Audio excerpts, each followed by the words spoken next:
هو تيست تاني اللي هو ايه لا لا ولا تعالى اهو. ايوه راحت نقرتني من شويه حد بقى لابس جلافز يفتح لها بقها عشان تعورها. يفتح لها بقها. ايديكوا يا جدعان عشان تاخد بق بس كده تضغطي اهو. هي بصراحه يعني انا عايزه افتحي البق هنضغط كده اهو. خلاص بعد كده هنشيل ايدينا. رجعت طبيعيه اهي يبقى ده صح نورمال. ماشي هيقول لك قبل السبرينج تايم ده بتعمليه فين؟ بتعمله بقى هنا انا عايزه اعرف تعمليها دي فين. نعم عايزه تعمليها فين. تعالي يا بنتي.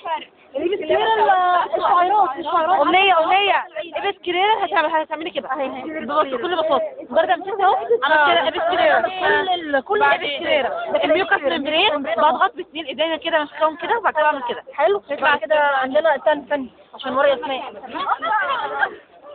يا أغنية بصي يا اسماء افتح بقها يا أغنية.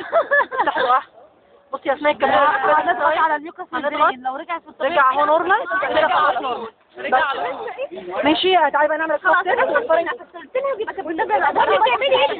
ماشي هنعمل بس الاول نحدد مكان اللارنج. مكان اللي انا ماسكاه ده الفارنكس عشان بتبلع اهي. بعمل سوالوينج تيست تضغطي عليها كده بتبلع صح؟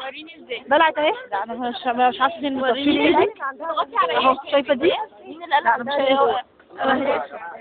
اضغطي كده تبلع ده السوالوينج تيست. يا شماعه بتضغطي هنا ليه؟ اضغطي هنا. بتضغطي ايوه انا بتكلم في مليون يا جماعه. انتوا كنتوا بتعملوا الكوف تيست انا بتكلم على السوالوينج تيست. السوالوينج تيست بيقول بنضغط على ايه؟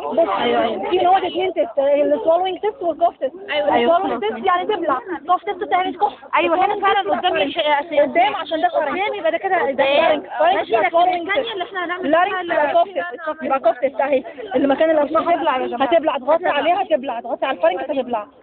ثاني شويه ابلعي. عملت صح بس كده. حطي ايدك يبقى ده كده اسمه السوالوينج تيست. يبقى لو قال لك روح اعملي سوالوينج تيست هتحطي ايدك هنا.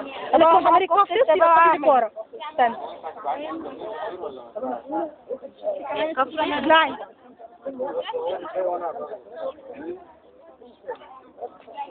ما ينفعش يا جماعه كده هتموت. واحده تعمل لها سوالوينج تيست تعمل لها كوف والله هتموت.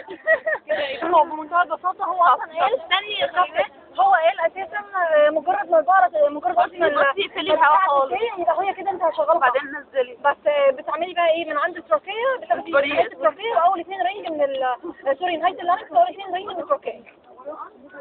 طب ماشي